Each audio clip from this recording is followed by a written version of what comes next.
but I got, okay, what did she say? But I got pregnant with my first IUI after doing IVF, consulting with the IVF doc. Yeah, so with low AMH, you know, I have had patients like you as well, where you do IVF first, for IUI first before trying IVF, and end up getting pregnant through IUI. So congratulations that you got pregnant through IUI, and that is a fertility treatment that can also work. It's not, IVF isn't the only way that works to get you pregnant, but it has a high success rate per cycle. That's right. Egg and sperm quality both matter. That is important to point that out for sure. Taylor says, does a 2% morphology on the sperm affect, lost your question,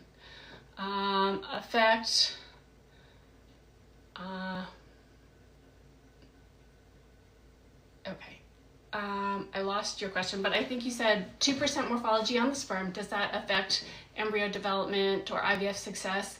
It plays a role because that's showing that the sperm quality is lower, and there's some male factor in fertility. Oftentimes I do see mixed pictures like this. So I do try to optimize sperm quality. You know, men make millions of sperm every day, and so in some ways it's easier to improve sperm quality than egg quality.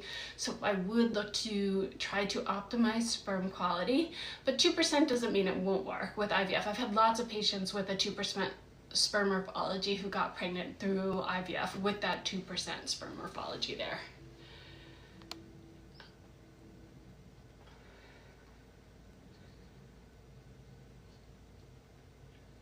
Okay.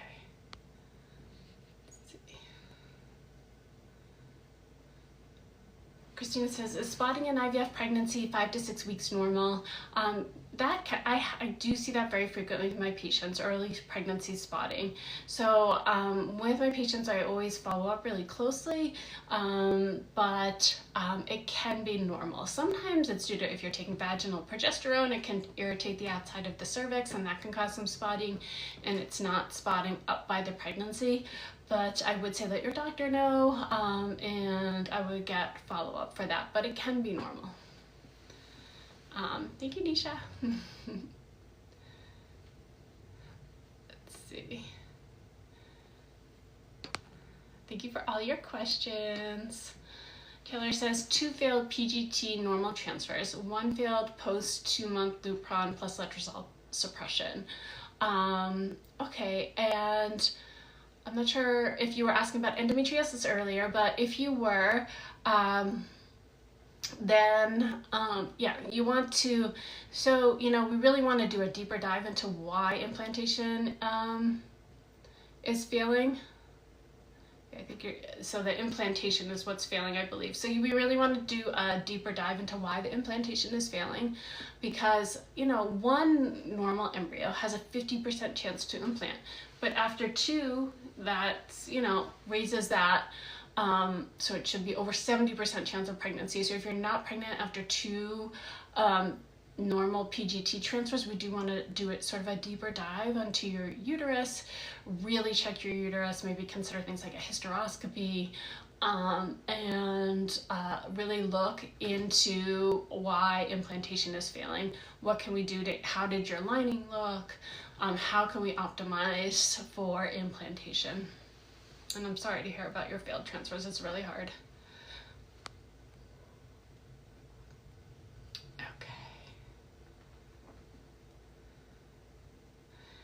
So Jade says, how low is too low to proceed with IVF when it comes to AMH? For context, so I'm 36 years old and AMH of 0.06. So with it, you know, thank you for putting your age, because age is important.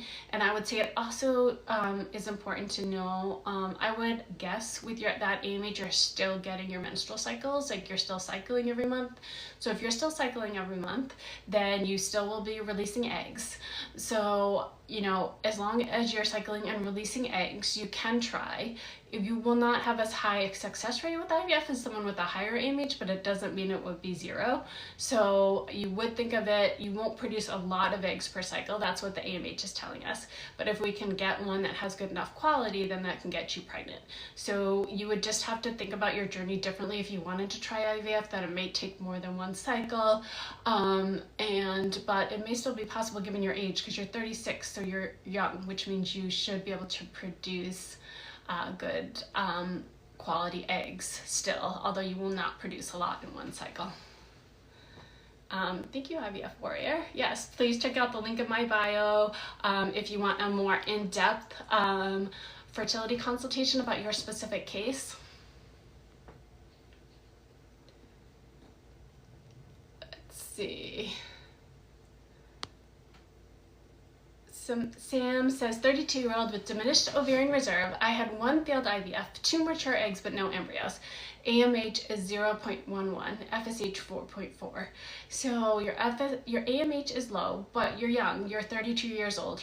So I would say you still definitely have a chance because what we need is one good quality egg that would grow into a baby. So as long as we can get one good quality egg, we want to look at why the mature eggs did not grow into embryos. And we want to see if there's anything we can adjust with your IVF protocol to give you better results. But because you're young, I would still have hope. But I would look into what can be done differently, and if you're doing another IVF, to improve that outcome. And one key piece to look at is your IVF protocol.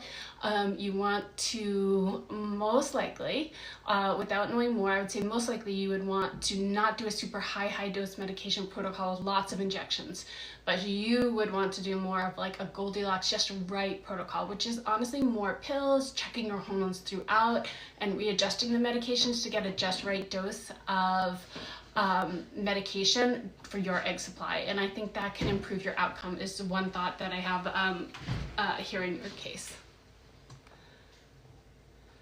At 8:30 that thing shuts off. Let's see. CK says, I have one embryo transferring next month. I'm so hopeful. Good luck with your embryo transfer next month. Let's see. Steph says, I start embryo banking, I think this week. This is round 4. Okay, good luck with your embryo banking. Let's see.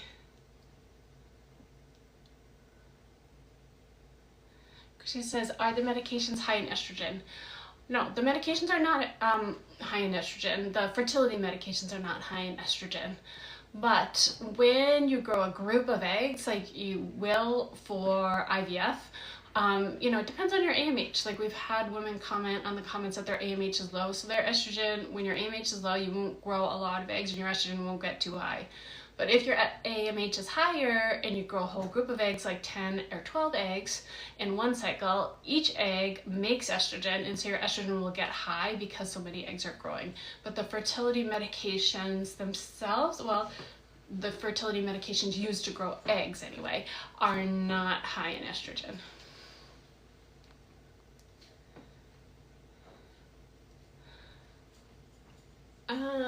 Rachel says, so sorry if this is asked already, but is it worth reaching out to a reproductive immunologist?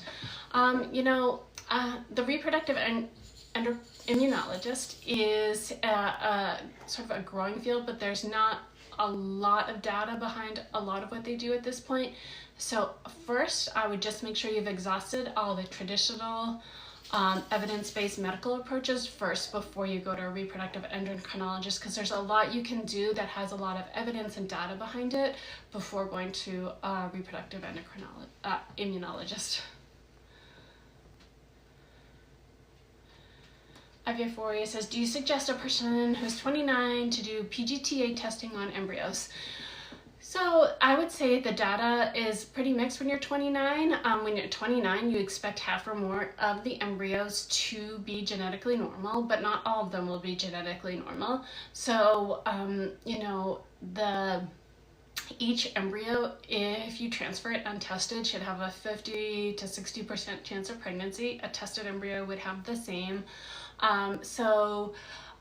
It will tell you which embryos that are not viable, that may lead to a miscarriage. So I would say it's not necessary when you're under 29 because the embryo viability is very high. That being said, I've had, I would say most of my patients who are 29 choose to do it because they want to know which of their embryos are viable, but it's not required or necessary to do. Let's see.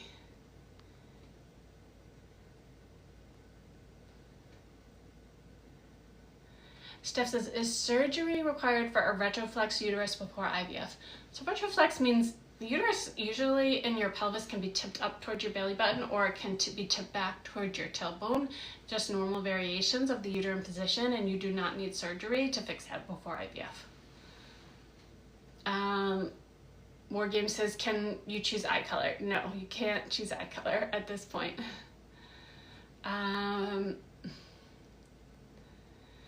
What medication do you usually prescribe for IUI with the highest dose for women with very low reserve? Well, the thing with when you have very low reserve is that you don't need high dose medication. The medication makes a hormone called FSH get high, and when you have low egg reserve, your FSH is naturally high. So you do not need very high dose medication. Actually, a lot of times you need the opposite. You need more gentle, lower dose medication.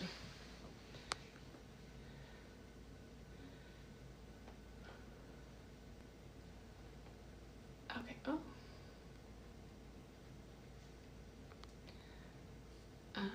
Okay. Sorry, I just got a lot of questions. Okay. IVF Journey says, should I suppress first before doing a mock Emma Alice ERA? So what that looks at is endometritis and progesterone. Without knowing more about your history, my instinct would say to do the mock first and then suppress, because if you suppress and then you then you spend the time of a cycle to do a mock, you kind of like, if you're going to spend the time to suppress, like say endometriosis with Lupron, you want to go right into a cycle when it's suppressed. You don't want to spend a month doing a mock cycle, if that makes sense. Let's see. How can you optimize sperm quality? So a simple way, is to take a men's multivitamin, CoQ10. This lifestyle, like diet, exercise, sleep, are important to optimize sperm quality and can really help to optimize sperm quality. Let's see.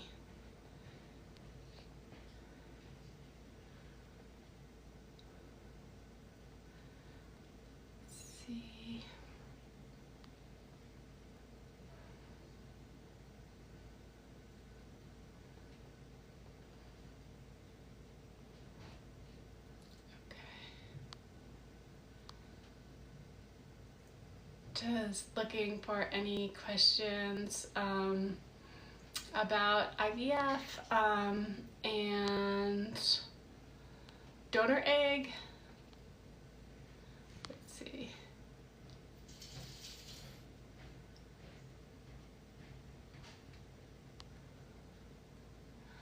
And this is, hi doctor, after ovarian PRP, how long can you do IVF? So ovarian PRP is where we do a blood draw, spin it down so we get PRP, and then we put it into your ovaries. That works on the ovaries to improve, ideally, how well the eggs work. So increase the number of blastocysts and hopefully the quality of the blastocysts. So PRP can take 2 to 4 weeks to work, and then it can last for a few months afterwards. So I would recommend waiting at least 2 weeks, up to 4 weeks before you start your IVF cycle after PRP, and then it can last for a few cycles. I've seen it last anywhere from 2 months to 4 months afterwards.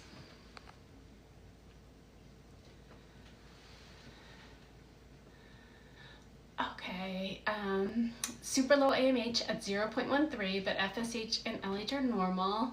36 years old and start IVF next month. Okay, good luck with your IVF. Make sure you use a personalized IVF protocol, and I recommend not super high dose medications.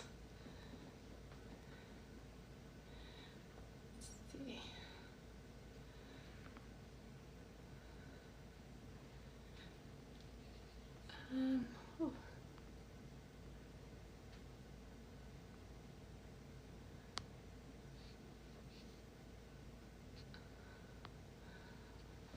Hey, so I'm Dr. Jen. I'm a reproductive endocrinologist talking about IVF and donor egg. Please let me know if you have any questions about these topics. And if you'd like to book a more personalized consult so I can go into more depth about your case, please check out the link in my bio. And thank you everyone for joining. Let me know if you have any other questions about IVF and donor egg, and if not, please join me on Mondays, Monday evenings for these lives where I talk about a fertility topic and take live question and answers afterwards.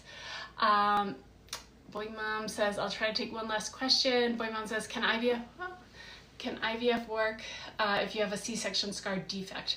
If it's a true defect, which is like a hole in the uterus, usually you would want to repair that before you do an embryo transfer so that you don't risk a uterine rupture or your uterus rupturing when you're pregnant next time.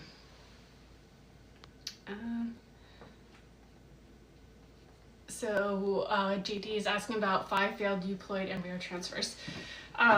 I'm sorry you went through that. That's a lot of failed transfers. I would look really closely into your uterus and look a little bit more closely at the genetic testing of the embryos. So definitely book a consult if you want me to look more in depth at your case.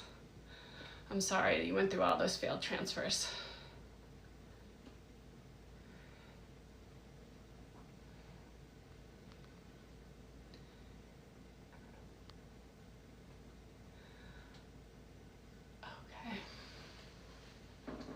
Is PGTA for the first round of IVF recommended? You know, it depends on your age, I would say. At older ages, it tends to be recommended. At younger ages, it's less likely to be strongly recommended. Okay, so thank you all for your questions. Again, please feel free to check out the link in my bio. If you'd like to book a consult, I can go more in depth about your case. And check out my upcoming lives. They're done weekly, usually Monday nights, but they're always linked on my page, so you can check out and join me for a future live if you didn't get your question answered this time. Consults are not booking far out, just opening my own practice after many years in private practice. So I have consults, hoping to open them up within the month. So they're not booking out too far. So thank you all for joining me tonight.